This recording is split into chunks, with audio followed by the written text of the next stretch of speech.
And I like to emphasize when it comes to develop your own life or finding your path in life, it's always about doing a next step that's you didn't live before. It's always the same game. Doing this for some years and for some decades. And so I hope for that most of the people get some experience how to handle these steps out of comfort zone, and that it might be also full of fun and enjoyable and a nice thing to do and not only stressful. But in order to feel this, you need to understand your own fears and there is no need to be afraid of looking into the things that are your essence, because your essence is working for you and not against you. And if you're not content with what you're doing at the moment, if that's not what you're wishing for, if you have bad feelings all of the time, then this is just the calling to have a look into and to see whether it's just some minor adjustment that needed to be done. Hi, and welcome everyone to today's podcast episode of Essence. Today I have the great honor to have with me Julia Peters. Julia is a leadership coach, trainer, and consultant based in Germany, with over 30 years of professional experience and more than a decade as an independent coach. She supports leaders and changemakers in navigating complex transitions and shaping their unique leadership path with purpose and courage. Her approach combines systemic coaching, hypnotherapy, and real-life leadership insight, always rooted in clarity and presence. In today's episode, we'll be speaking about what purpose coaching really is and how she guides people in discovering their inner calling. We also speak about the relationship between fear and living your essence, and she will provide practical tools for connecting with your purpose. So I'm really grateful that you're here, Julia. Welcome. Thanks for having me, John. I'm quite excited and ready for our little talk here. Yay, and as every episode that we already did, I also asked Julia, when was the last time that she felt connected to her essence? And this is the starting point that we'll be having for today's conversation. I haven't heard it yet, so I'm really, really excited. Julia, what would you say? When was the last time that you felt connected to your essence? Oh, yeah. As a purpose coach, I can tell that honestly, I'm connected with it every day. So working with people on their purpose is always working on the stuff which comes along with essence.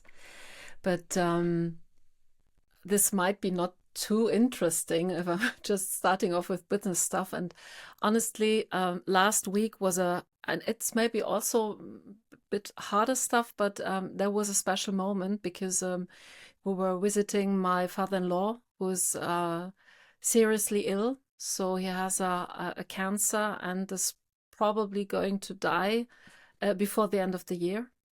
So, and being there, being together with somebody who is really approaching his death and looking backwards on his life, like, did I do what I wanted to do? Was that the life I wanted to have?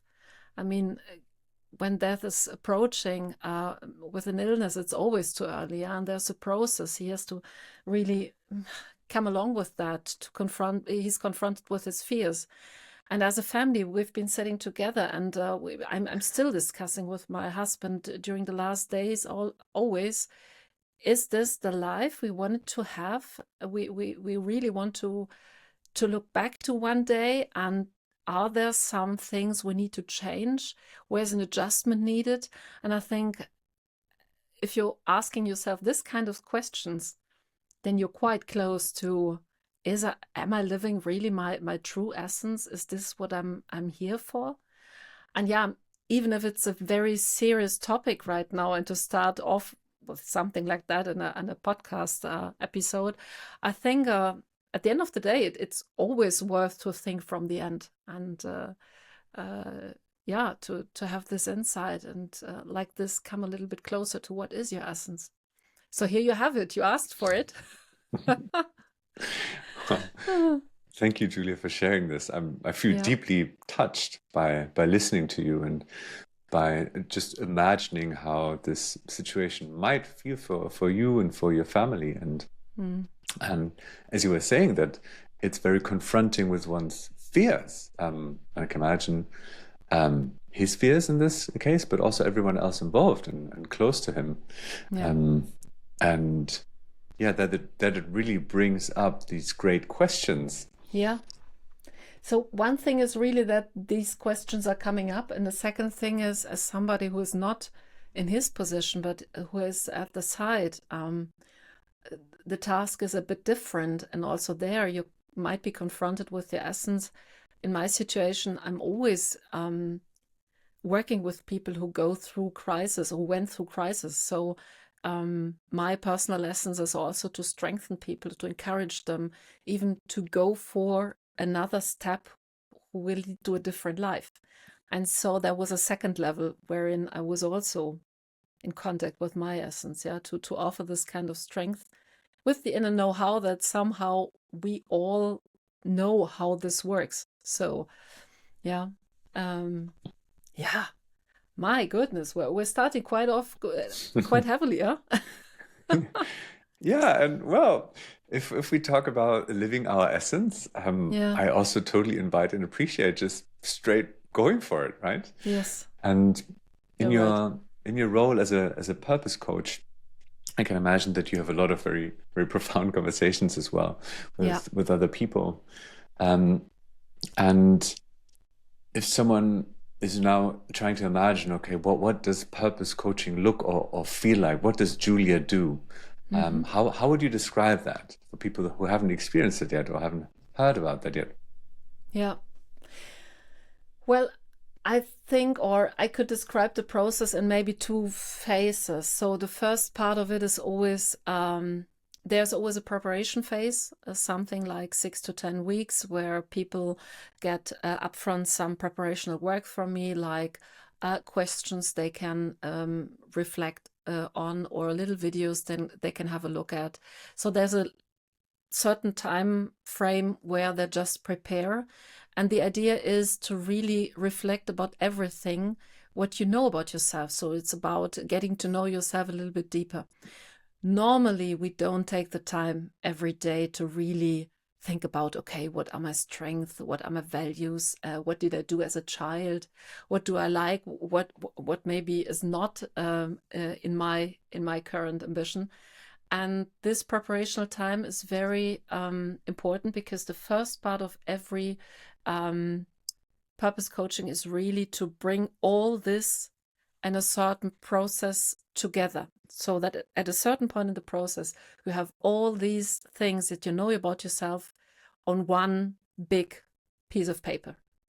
And seeing this in combination with trance, so I'm a hypnosis expert as well, um, will open up sort of deeper access to what are you. So the idea behind that is not only to do the cognitive work, but really to bring you in contact with your feelings, your really deep, deep understanding of yourself. And there's a lot of work that needs to be done with the subconscious areas, so unconscious areas. At the end of the day, in coaching, we always think that, or we assume that people basically know what they need and know what is best for them, and that there is a certain, let's say, instance or higher self, or how do you call it, in you that knows what's best for you and what's your path. And it's just not in your consciousness. So, and this first part is always about getting to understand yourself a bit better, especially feeling the whole stuff. And at the end of the process, if people wish to, we always find a final phrase. There's a certain technique coming from Zurich in Switzerland, where you can bring this into words so that you have one final phrase, which is telling you a lot about yourself.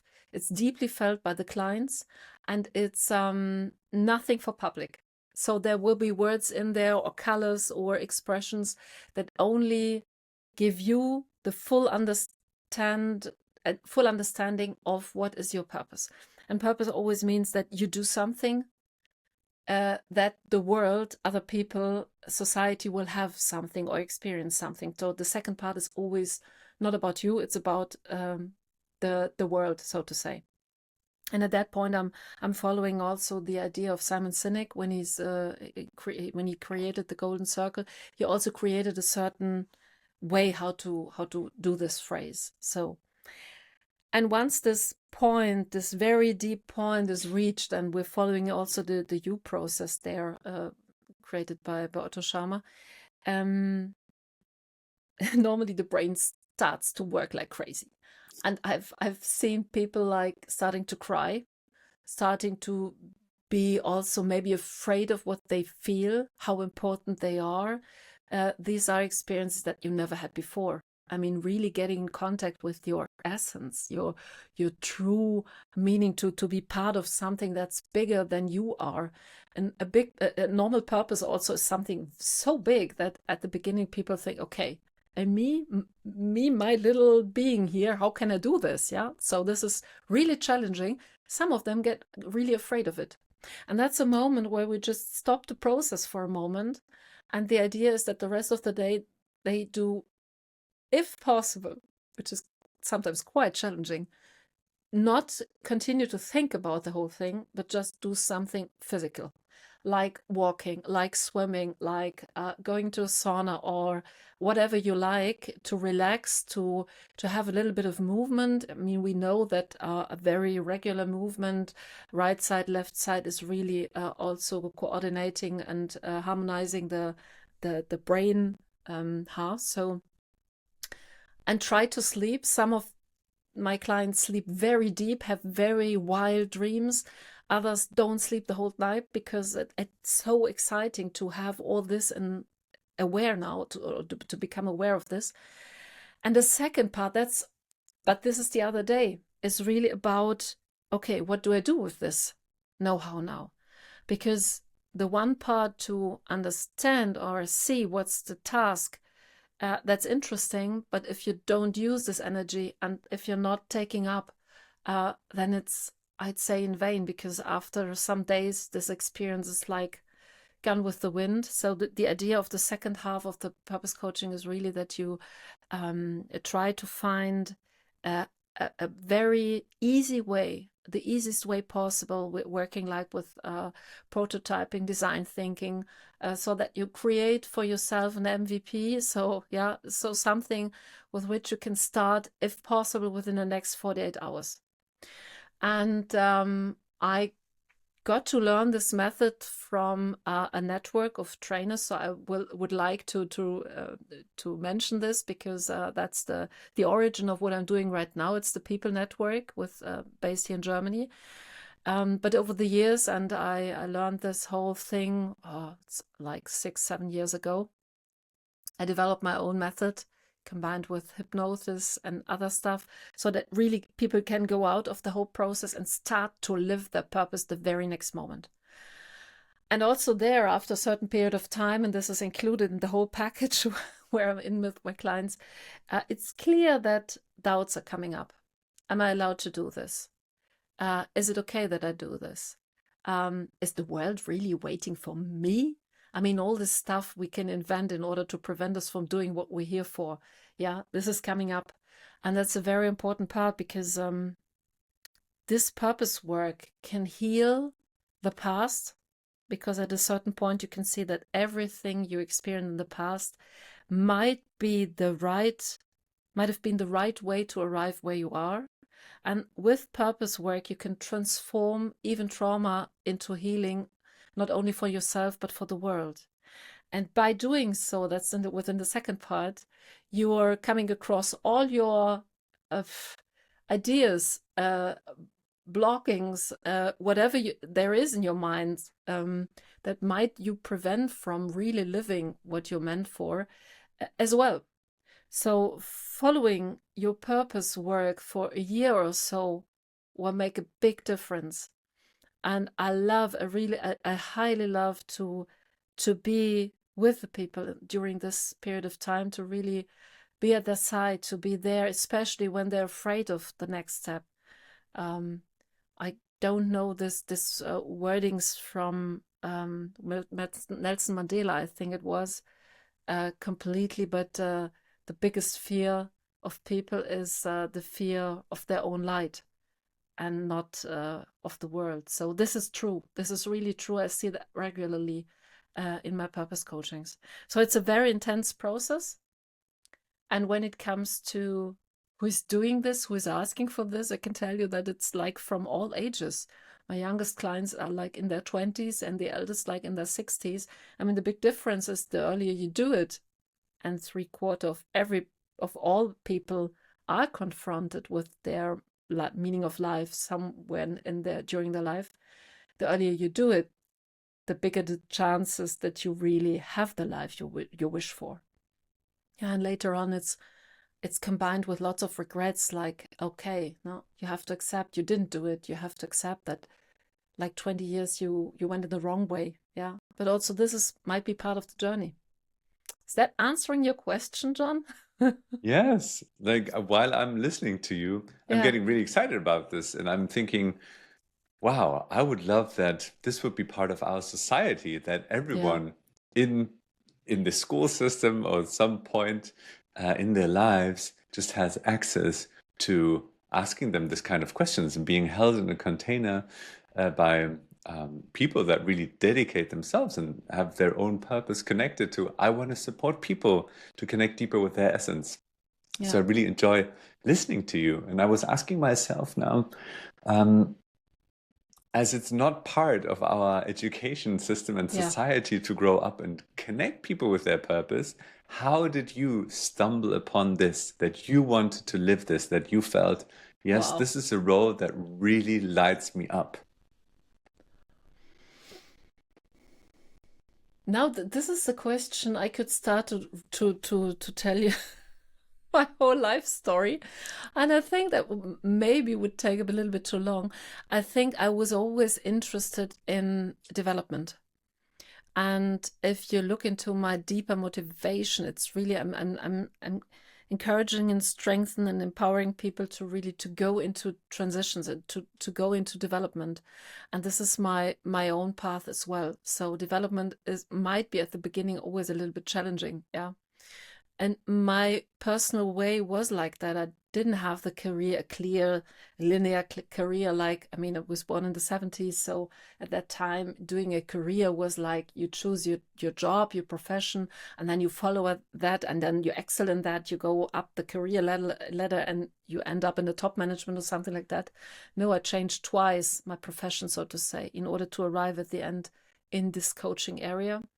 And also there, I mean, you know how large our field, our professional field is. Yeah, I started with like trainings on personal self-management or time management stuff. And so the purpose coaching at the end was a logical development, like having overcome my own crisis experience, having fulfilled or succeeded or done lots of therapy hours as well, worked on my own trauma fields and so.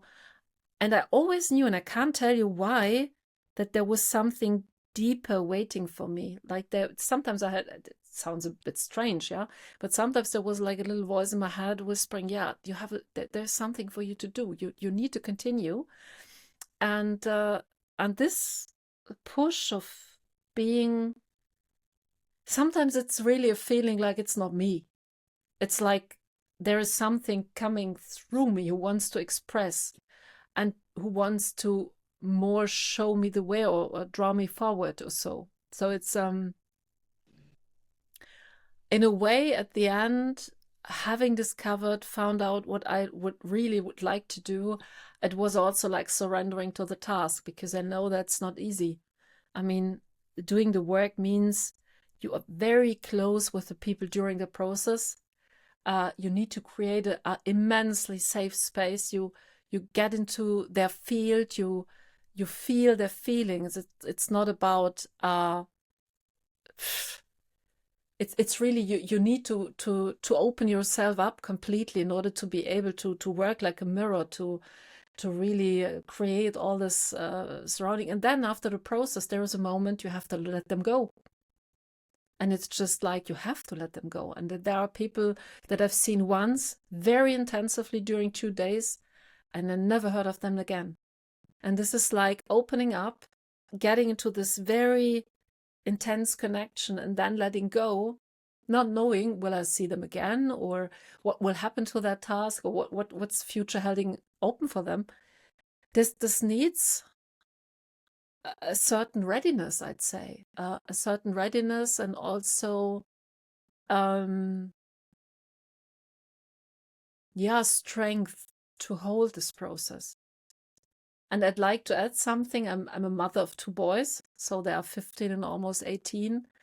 And there I can tell you the process of this whole development is even stronger because, I mean, you are writing for children, yeah. So children, there is a very intense period where you're very close with them and you love them very much and you would do everything for them. But with the almost 18-year-old, it's time to let go. And I don't know what the future will hold for him. So, and this trusting life and trusting further development after having done something is also to surrendering to this process of development, but it's also about not taking yourself too important. And what I've seen now is that sometimes I'm crossing the path of people like years before they really understand what we were doing. And I already got some emails exactly covering this. Like, Julia, we had our work like 5 years ago, and now only now I understand what we did already at that point. And now I'm at the point that I really can fully develop. So it's like the kicking off a certain way, and then letting go and trusting that life will do its job, evolution will work. So yeah, it's quite spiritual work at a certain point. Yeah. How would you describe the relationship between living your essence or supporting other people in living their essence and letting go?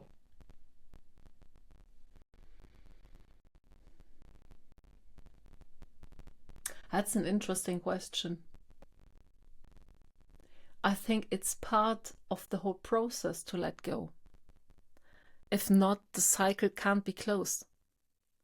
So it's part of the essence that I accept what I need to do or what I'm asked to do, and then like withdraw and let it go, let it flow. So it's in a way it's very yin yang, you know, this Asian philosophy. It's like the yang, you go in, you give the impulse, you're doing the kick-off work, and which is very male, so boom, and then it's okay, and now this is your part, I'm out of it, it's your business right now, you have to go, I trust you will do it. And if you need help, I'm here. I mean, I have this like at the entrance of my coaching room there's a little sign which indicates here's your harbor. And that's an image, a metaphor I like very much. So offering a harbor for the sailors, yeah, the life sailors or adventurers of life or whatever. But this harbor is fixed. It's not working with or going along with them. It's just waiting there and offering to be there. And so it's very close connected, the two. Yeah. Thank you. It was also still reverberating in my mind. There were two things that you shared. One was this quote that something like people's greatest fear is the fear of feeling their light.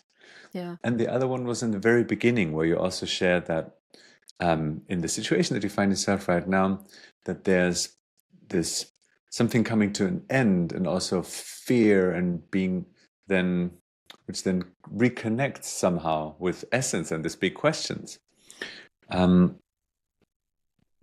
would you describe then here the role of fear in living one's essence? Yeah.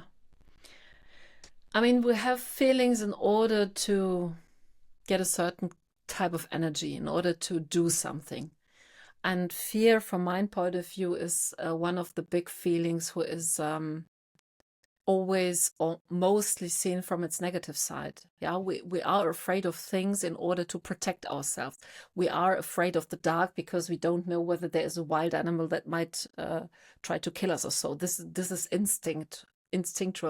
instinctive life. Yeah, so, and this kind of fear is preventing us from doing something. But I think, and this is something where I'm following very, very closely the definitions that Vivian Dittmer gave in her work. There is also this kind of fear, and maybe you remember that the first time in the swimming pool when you're jumping from the 3-meter tower or so, yeah, there's this kind of fear where you are standing at the edge of this tower And you look down and you said, no, okay, I'm afraid of doing this, but you want to do it because it's also energizing. It's giving wings. It's like it's quite a vibrant energy. And I think somewhere in between there is what this kind of fear energy is for. So it's really signalizing that you're coming to an area, or let's say a limit of where you weren't before, and every step beyond is new life. It's new. It's a new path. It's an area, a ground you don't know. And because you don't know it, you don't have the recipes, you don't have the fixed idea how you can do it. So there is security who is lacking, who's missing, and you don't have the idea of how can I handle this.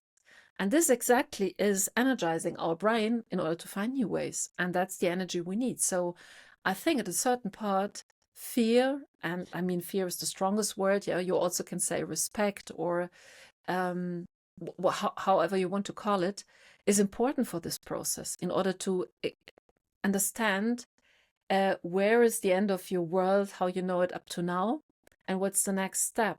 And this sensibilizes you for what's needed, where do you need to take care for, what do you need to take into account, whom you might need to help you. So whatever, you can have as a preparation in order to take the courage and make the next step. So it's all about fear, but having the courage, and courage comes along with trust. And I mean, the more trust you have, the less courage you need. It's a little bit like a game. It's like, in order to take the final step. And I like to emphasize when it comes to develop your own life or finding your path in life, it's always about doing a next step that's you didn't live before. It's always the same game. And doing this for some years and for some decades. And so I hope for that most of the people get some experience how to handle these steps out of comfort zone, and that it might be also full of fun and enjoyable and a nice thing to do and not only stressful. So, but in order to feel this, you need to understand your own fears and your needs. And so then we're again at self-awareness, at a point of self-awareness, self-care, all this stuff to understand yourself better, do this kind of inner work you're also standing up for. So that's my approach to fear. So fear is good, it's energizing, and it will tell you something about yourself. I really enjoyed listening to that and painting this picture of what is actually fear and how can we understand it better. And I just want to double down basically on what you were sharing. This either fear could lead us to just hiding in our corner and not making any step at all because everything outside of our known room is unknown and potentially threatening because we don't know it. So we could either and decide maybe it's to good stay to in a room. not do it. Yeah. Maybe it's really good. Can be the right decision. Yeah, and this like developing this capacity and playing around with in the context where it's safe enough to play as well. We don't want to jump into our panic zone, but just playing around with, is this fear actually telling me I actually really want this? I actually really want to step into my light, as you call it. I really want to step into my essence. I really want to share myself with the world. Maybe I'm a little bit afraid of being maybe judged or not being part of a certain group or whatever it is, given the context and the conditioning, how we grew up in our society. But actually, I really want to live myself, my essence, and show my fullest self to the world. And that requires courage, as you said. So I hear this practice of courage. Yeah. I would like to point out at this moment something, because we're talking so excited about going your path and doing everything like you need it. The experience from the last years is showing me that roundabout, I'd say 80% of the people who are doing purpose coaching with me, they find out that they're currently on a good way. So most of the people who are doubting, am I on the good way or not, find out during the process, no, it's okay, it just needs some adjustments. And afterwards they go out like being strengthened with more of understanding for themselves for some decisions. So this is really comforting, it's strengthening, and it's giving the idea of really, yeah, do some adjustments only. And I'd say only very, very few of my clients really did this Roman kind like of I change my life completely. I leave my family behind. I quit my job. I'm buying a boat and sailing around the world. This is just a very little percentage. So what I would like to say with that is that it's good to do that work, and nobody needs to be afraid of doing it, because what you're finding out is never to your disadvantage. There is no need to be afraid of looking into the things that are your essence. Yeah, because your essence is working for you and not against you. And if you're not if you're not content with what you're doing at the moment, if that's not what you're wishing for, if you have bad feelings all of the time, then this is just the calling to have a look into, and to see whether it's just some minor adjustment that needed to be done. That aren't, yeah. So that's what I think is important to point out at that moment in our talk. Thank you for sharing this perspective. I find this very, very valuable, because I can imagine that in some people's minds, it's okay, if I want to live my essence, I need to change everything and start No, from scratch zero again. So it's no, very no, good no. to hear that. And at the same time, to have the invitation of, okay, I actually want to look at my life and myself. Yeah, And I remember that before we started our recording, we were yeah, also talking about paths, yeah. finding one's path, and supporting other people in finding their path. So, who supports whom, and how do we find our path? Wow, yeah. I mean, the classic understanding or the classic answer to your question would be, yeah, there are some people who are looking for their path, like clients we get in our coachings. And then there are the coaches who offer consulting, advice, and they help you to find your path. So at the end of the day, I've changed this understanding over the last few years, because sometimes, or quite often, the work we're having as coaches with our clients, I'm not quite sure who's helping whom. And sometimes things I experience, or stuff I experience in the coachings, are giving me also something back. So at the end of the day, I think it's really like a collective movement. So it's really about me finding my own way. You have to find your way. We can help each other. We can walk a little bit side by side. We can look to each other. Yeah, maybe copy some things we like, and then we're getting apart, and maybe find somebody new to go with us. And if you're lucky enough, you find some deep soul connections, like a long time partner. So for example, my husband and I, we met each other in 96 already, so we're close to 30 years together, more than 20 years married. This is somebody where I'd say this is a karmic connection. So and if you're lucky enough, you have this, but this is maybe not the case for everybody. So it's about you and your ambition to develop yourself, and just have the eyes open.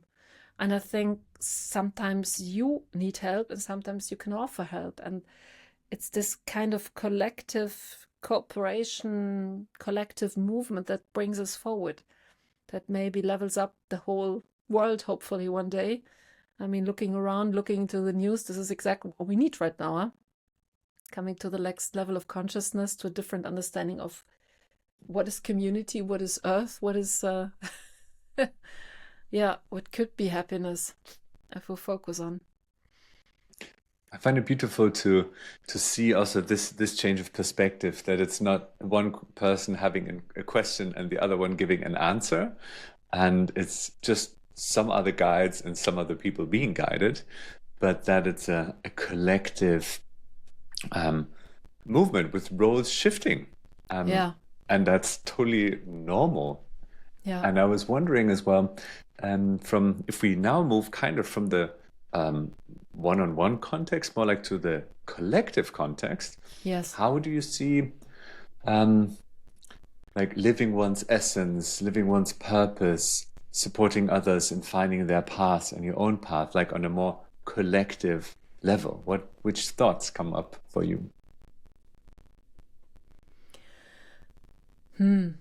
I think we're all on a way, and it's too big to read that I could describe where could this lead us to. What I can feel is that there is this kind of, whatever you call it, intelligence, spirit, energy, whatever you call it. I think development is going on, and from a biological perspective, also, I need to say my parents were both biologists, so I have a deep imprint when it comes to science with reference to that. So evolution is not stoppable. There is a constant development. If you see around you, if you look around, it's in nature. It's we ourselves. We grow older. We have maybe a next generation coming up. States grow and implode, and it's like this cycling. There's sort of cycle mechanism, which leads to growth and leads to development, and there is an intelligence in it. My mother used to say. She said, the more she's into biology and science, the more she's starting to believe in God, because she said, have you ever have the look at a little flower in every detail and how beautiful this is? And there is a beauty in it, even if there are horrible stories out there, even if there is pain, and so there is a beauty of this development who is not stoppable, who is trying to get to a next level, whatever this is. And we know both that every next level creates the next problem. So evolution is never finished. Yeah. So we're not the crown of evolution. The mankind is not the crown of it. We're just part of it. We're part of the world. We're part of the process. And there is a common path in it, and full of energy.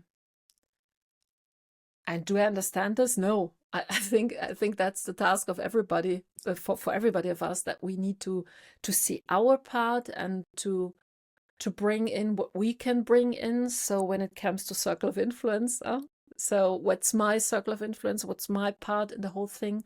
And do the best we can. And the more people do this and try to get closer to the essence, and I'm back to your word, the more the whole system will come closer to it and will develop maybe a bit smarter, a bit less painful, a bit more in harmony and peace, and not always with wars. So I think that's the part, the active part, that we can take everybody from us.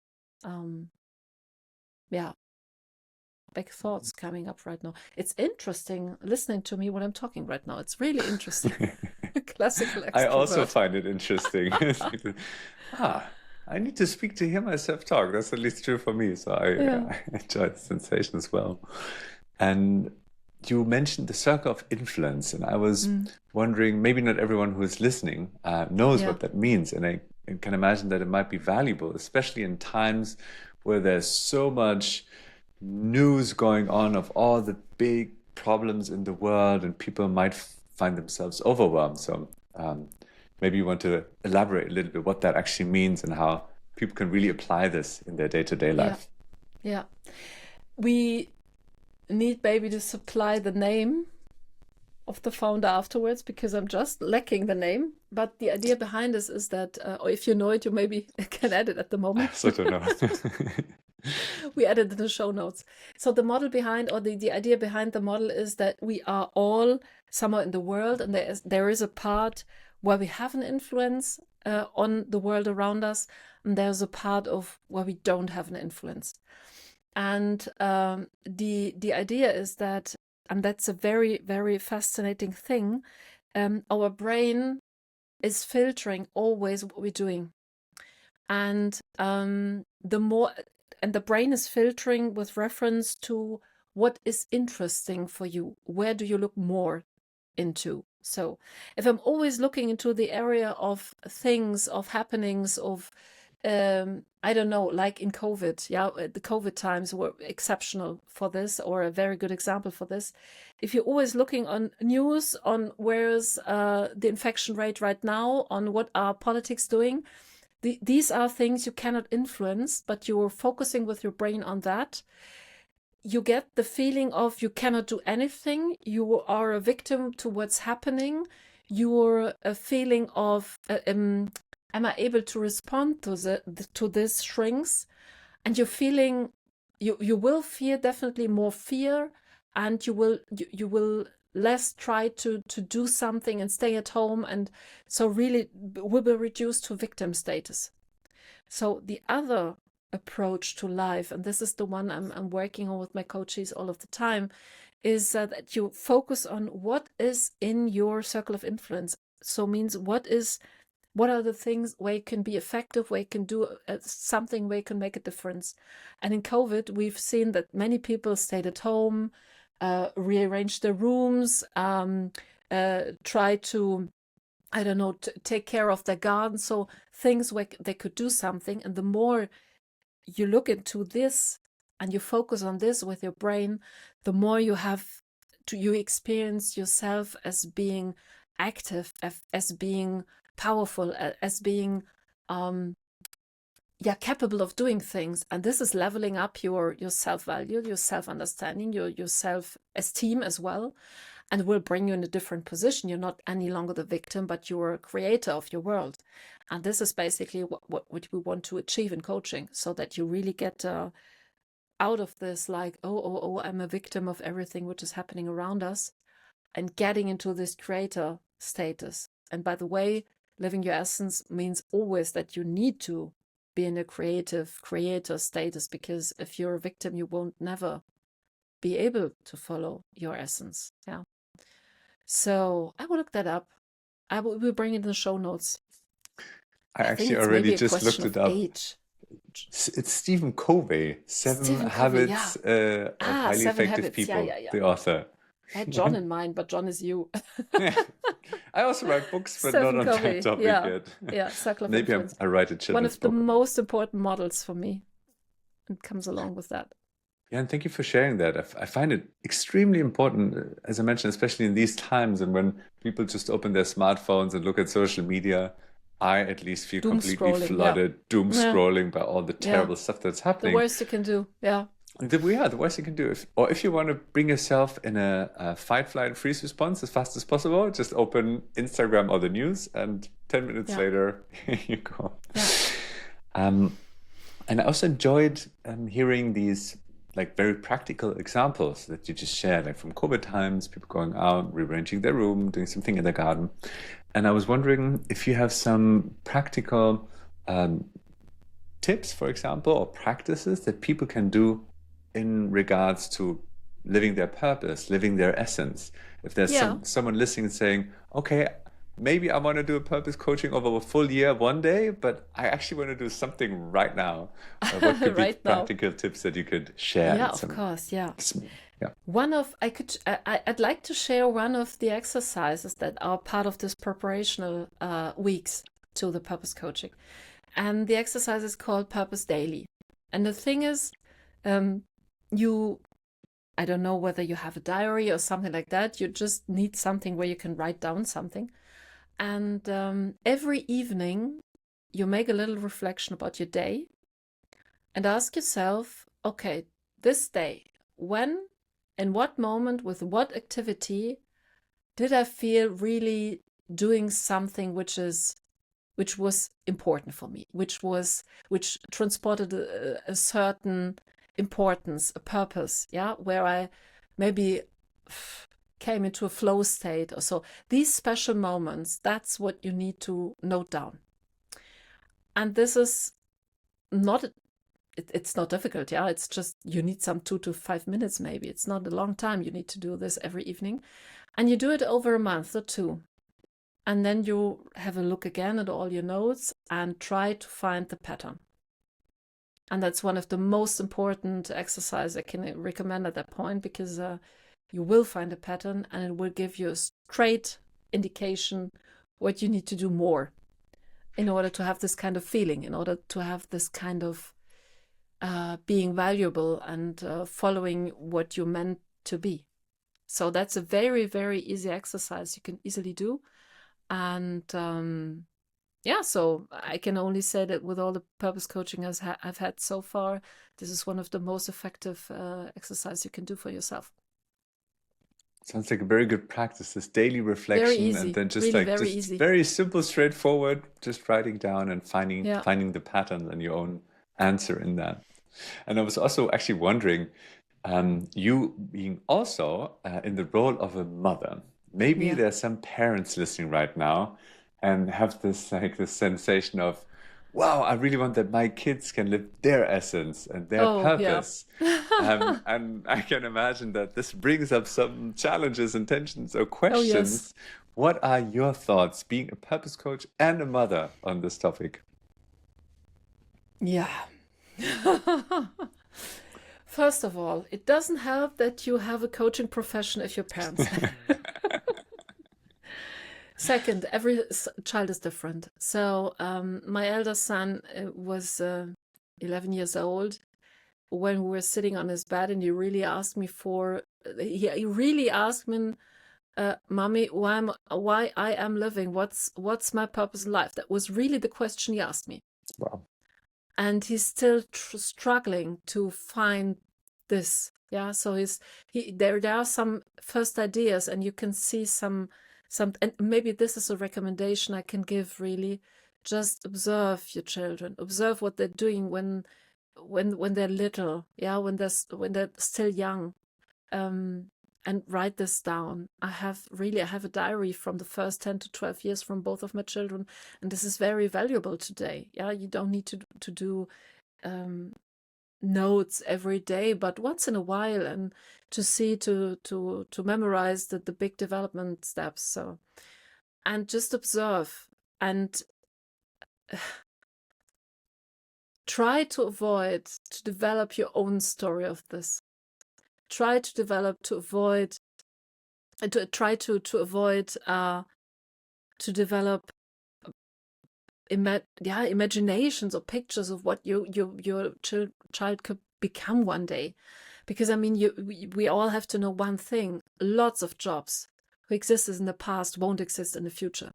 So the bigger part of the jobs that my children might be able to do don't exist yet. So I don't have the slightest clue what kind of profession they will follow one day, first of all. Second, there are statistics saying that the people who are entering jobs right now, that maybe have the age of 18, will change jobs on the average 11 times.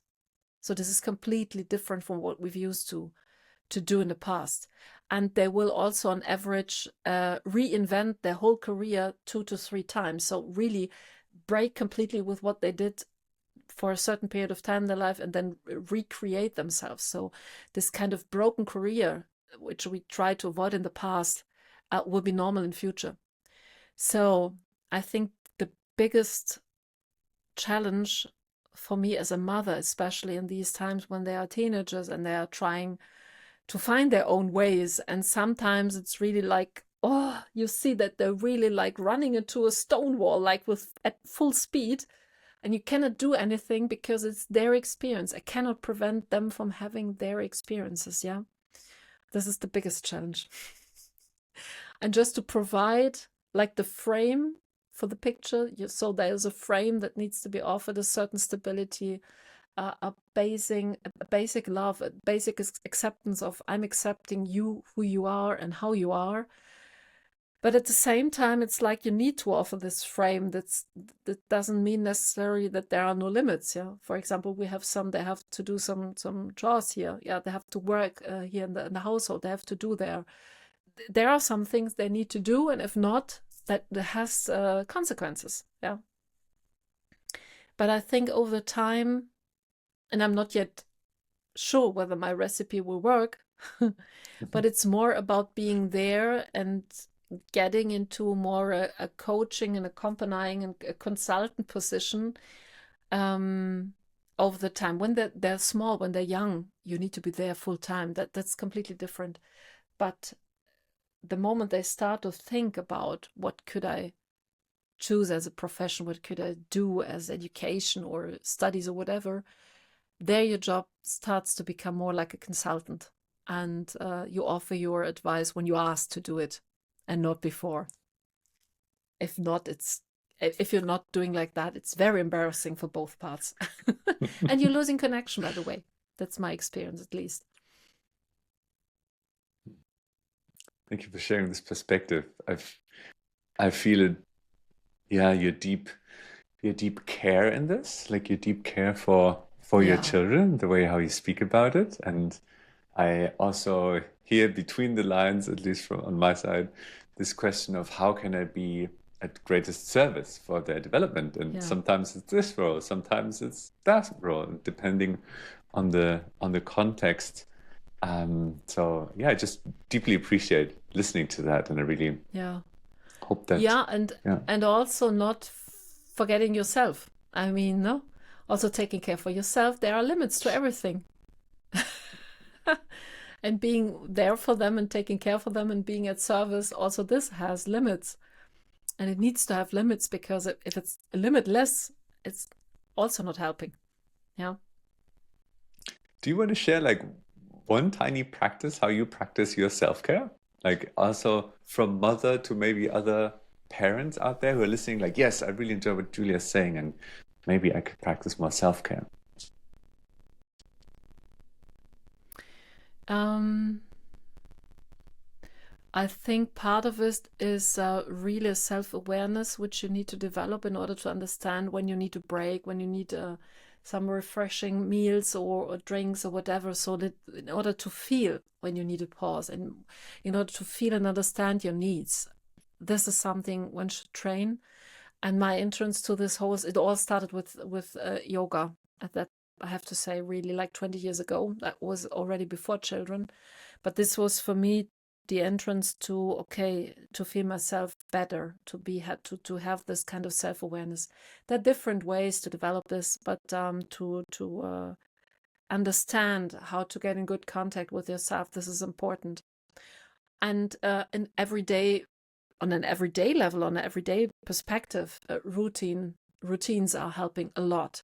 So, like having a moment for mine in the bathroom, or having the afternoon. I always am walking the dog. I'm always going out with her for half an hour, an hour. So, I try to make a little break at in the middle of the day. Having the luxury situation that I'm working at home, I really can use the sofa for a little break. So yeah, that's helping a lot. Um, Going out with friends, you're not only a mother. Yeah, you have a different life. There are friends. There have been times when the children were small, then it's difficult. When they're really dependent on you, it's difficult to cut out these time frames. That's for sure. And it was a tough period. I can remember myself being always tired and exhausted, and yeah, it's like that.